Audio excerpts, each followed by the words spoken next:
ଖଣି ଦୁର୍ନୀତିର ତଦନ୍ତ କରୁଥିବା ଜଷ୍ଟିସ୍ ଏମ୍ବି ଶାହା କମିଶନ ମଙ୍ଗଳବାରଠାରୁ ତାଙ୍କ ଅହମ୍ମଦାବାଦ ମୁଖ୍ୟ କାର୍ଯ୍ୟାଳୟରେ ଦ୍ୱିତୀୟ ପର୍ଯ୍ୟାୟ ଶୁଣାଣି କରିବେ। ଫେବୃଆରୀ 27ରେ କମିଶନଙ୍କ ଓଡ଼ିଶା ଗସ୍ତ ସମୟରେ ଯେଉଁ ଲିଜ୍ଧାରୀଙ୍କ ଶୁଣାଣି ଠିକଣା ଭାବେ ହୋଇପାରିନଥିଲା ସେମାନଙ୍କୁ ପୁଣି ଥରେ ସୁଯୋଗ ଦେବାକୁ କମିଶନ ରାଜି ହୋଇଥିଲେ। ଗତ ଗସ୍ତ ପୂର୍ବରୁ କମିଶନ ଲିଜ୍ଧାରୀମାନଙ୍କୁ ଯେଉଁ ନୋଟିସ୍ ଦେଇଥିଲେ ମୁଖ୍ୟତଃ ତାରି ଉପରେ ଶୁଣାଣି ହେବ। ଏଥିରେ ଖଣି ଲିଜ୍ର ସ୍ଥିତି, ଲିଜ୍ର ଜଙ୍ଗଲ ଓ ପରିବେଶ ଅନୁମତି ନେଇ ସମ୍ପୂର୍ଣ୍ଣ ତଥ୍ୟ, ଖଣିଜ ବିକ୍ରି ସମ୍ପର୍କିତ ତଥ୍ୟ, 2005ରୁ 12 ମଧ୍ୟରେ ଖଣିଜ ଉତ୍ତୋଳନ ଓ ବିକ୍ରି ଆଦି ବିଷୟରେ ତଥ୍ୟ ମଗାଯାଇଥିଲା। ଏଥିରୁ ଅନେକ ତଥ୍ୟ ଉପରେ ସରକାର, ଆଇବିଏମ୍ ଏବଂ ଶାହା କମିଶନଙ୍କ ମତ ଉପରେ ଲିଜ୍ଧାରୀଙ୍କୁ ପ୍ରତିକ୍ରିୟା ରଖିବାକୁ ବି କୁହାଯାଇଥିଲା। ବିଶେଷକରି ପରିବେଶ ଓ ଜଙ୍ଗଲ ଅନୁମତି ଭଳି ବିଭିନ୍ନ ବିଭାଗର ଅନୁମତି ନଥାଇ ହୋଇଥିବା ଏକ୍ସେସ୍ ମାଇନିଂ ଉପରେ କମିଶନ ପ୍ରଶ୍ନ ଉଠାଇଥିଲେ। ଏସବୁ ଉପରେ ମୁଖ୍ୟତଃ ଶୁଣାଣି ହେବ। ଲିଜ୍ଧାରୀଙ୍କ ପକ୍ଷରୁ ସେମାନଙ୍କର ଓକିଲ ପକ୍ଷ ରଖିବେ।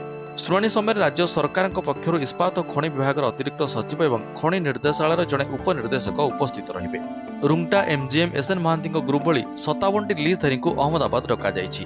ଏହା ସହିତ କମିଶନ 2 ସପ୍ତାହ ତଳେ ଅହମ୍ମଦାବାଦରେ କରିଥିବା ଶୁଣାଣି ସମୟରେ ଧାରା 37 ଉପରେ ଯେଉଁ ଲିଜ୍ଧାରୀଙ୍କର ଶୁଣାଣି ବାକି ରହିଯାଇଥିଲା ସେଭଳି କିଛି ଲିଜ୍ଧାରୀଙ୍କର ଶୁଣାଣି ବି ଆସନ୍ତା 3 ତାରିଖରେ ହୋଇପାରେ। ଗତ 16 ତାରିଖରେ କମିଶନ ଧାରା 37 ଉପରେ ଶୁଣାଣି କରିବା ପରେ କେନ୍ଦୁଝର ଓ ସୁନ୍ଦରଗଡ଼ର ବିକାଶମୂଳକ କାମ ପାଇଁ ଖଣି ଲିଜ୍ଧାରୀଙ୍କୁ ଏପ୍ରିଲ 13 ସୁଦ୍ଧା ଏକ ବ୍ଲୁ ପ୍ରିଣ୍ଟ ପ୍ରସ୍ତୁତ କରିବାକୁ ନିର୍ଦ୍ଦେଶ ଦେଇଥିଲେ।